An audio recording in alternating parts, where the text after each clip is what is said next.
Ryan from Jamaica, go ahead. Hi, thank you, Counselor. Counselor, the reason Hillary Clinton lost the election is because she had no vision and she has an underhanded way of working. For example, the Clinton Foundation only donates about 10 to 13% of the money they actually receive towards charitable contributions, and the rest is used for who knows, God only knows for what. Why you would take a hammer to BlackBerries and mysteriously delete 33,000 emails when there's nothing to hide, it insults the intelligence of the average American to say that she doesn't have anything to hide. The Clintons are dirty. And by the way, I agree with you. We really shouldn't use language such as the gentleman on a previous call used about Mr. Bill Clinton. However, I would ask you, the Me Too movement, I would ask them to look at Miss Juanita Broderick and the other women that Bill Clinton abused and wonder if you wouldn't come up with the same kind of language for him. And the fact Ryan, we'll let him answer. Okay, well, number one, you're reading too much garbage on the internet when you say 10 to 13%. Go to the National Association that audits charitable organizations. The Clinton Foundation is rated at one of the highest ratings for the use of money. Over 90% of the money contributed to the Clinton Foundation goes to charity. So your 11 to 13% comes from the garbage on the internet that is not your fault. It's repeated so many times that you believe it. It's false. Secondly, I would just respectfully suggest to you that you at least take a look at the chapter of my book. There are lots of mistakes that I said that Hillary Clinton wished she could have done over. But if you're right, October 28th in the morning, she was ready to win, and she would have won, according to all the data, not just the head-to-head Trump versus Clinton data, but all the other data, proves that she would have won on October 28th, 2016, and was on the way up towards Election Day before all the headlines hit that caused a lot of people to stay home. She still beat Donald Trump, who denies this, by 3 million votes in America, and she lost the Electoral College because of that last-minute drop caused by Jim Comey's letter. Irvine, California, Republican line. Larry, you're next. Okay, thank you. There is a video on the internet which is full of garbage, but could you tell me if it's edited or not? It's called Trey Gowdy Grills James Comey on Hillary Clinton's emails from 2016. The facts are not just your facts. There are other facts that deny your facts. And that's all I have to say. And Name one. Hillary should be in jail, not... Is that a fact? You can't name a single fact that contradicts my facts. I do think my opinions are subject to debate, and I respect your opinions.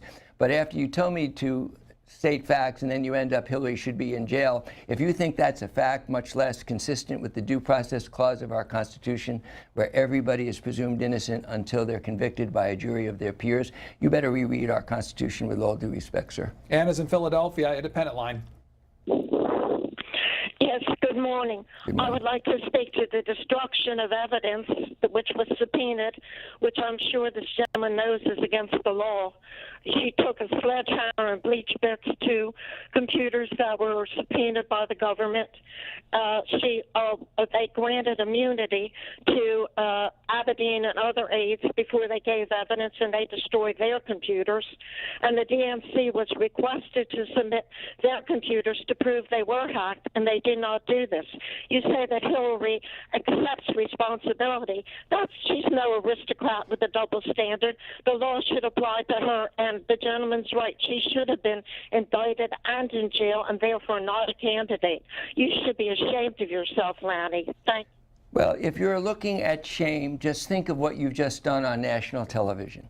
Without a jury, without a trial, without an indictment, James Comey spent a year and said no indictment is necessary here or justified. You disagree and have just called her guilty. So there's shame here, ignoring the Constitution, in my opinion, with all due respect.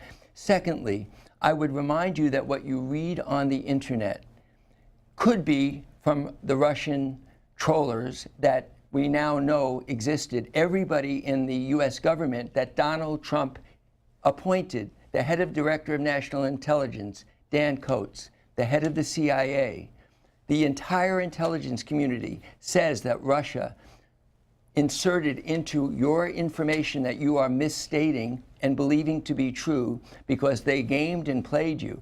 Everybody agrees that Russia did that, but one person in the United States that is an elected official, and that's Donald Trump, disagreeing with the people he appointed.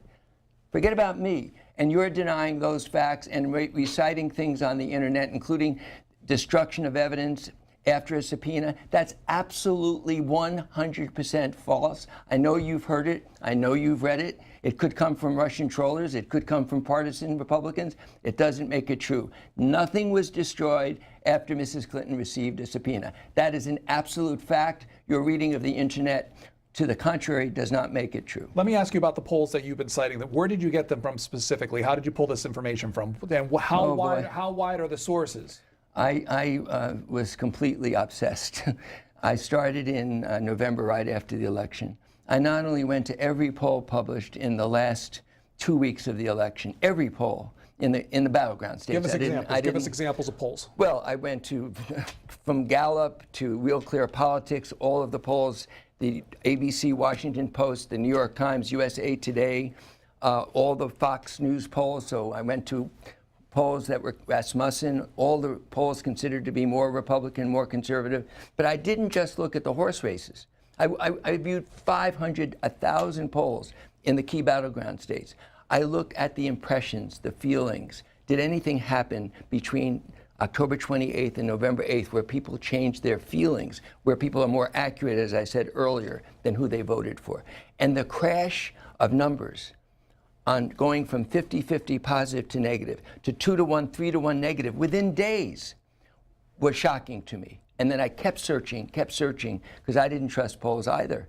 And at the end of the day, when I looked at the final result in the country and looked at the final predicted polls in Real Clear Politics, they were within 1.2% of accuracy, proving that both polling head-to-head as well as these emotion feeling polls confirmed for me the fact that James Comey cost Hillary Clinton the presidency. From North Carolina, this is Tim, Democrats line. Lanny Davis is our guest. Tim, go ahead.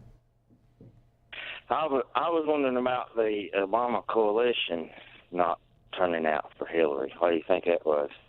Well, it's another myth, but I respect the fact that you're repeating what almost everybody says. First of all, she won by 3 million votes. That was a larger margin than Barack Obama defeated Mitt Romney. Looks like the Obama coalition turned out in the popular vote. In the specific electoral vote states where she lost, in those 3 states we mentioned, as well as Florida, North Carolina, and Arizona, where she was ahead on the morning of the 28th, she was certainly running ahead of the Obama vote on October 28th, or 11 days in 2012, against Mitt Romney. And finally, there is a myth that African American turnout was much lower because Hillary Clinton didn't connect with African Americans as well as Barack Obama. First of all, that wouldn't surprise me. Barack Obama is one of the most inspirational candidates in my lifetime, and certainly inspired me as the first African American president. But I will tell you that the actual data is about 2% lower turnout among African Americans, 2 to 3%. Very, very small difference between herself and Barack Obama. So that's another myth that she lost the election because of a lower African American turnout. From Clarksville, Tennessee, George, Republican line. Hi. Yes, hello. Hope you all have a good day. Along the lines of Comey and the server, Valerie Jarrett leaked to the New York Times about the server, or else nobody would have ever known about it. So why would Obama not want her? Caller, you're coming across very. Could you pull away from the handset then and try that again? Yes, why did Valerie Jarrett leak to the New York Times that Hillary was using a private server to begin with? Otherwise, nobody would have ever known about it. Well, that's actually not true. Again, internet. Don't trust what you read on the internet. I implore the audience of this great program that I've watched for so many years. The internet cannot be trusted. Go to the original source. Valerie Jarrett never leaked anything to the New York Times. Fact. You just repeated something that you read. I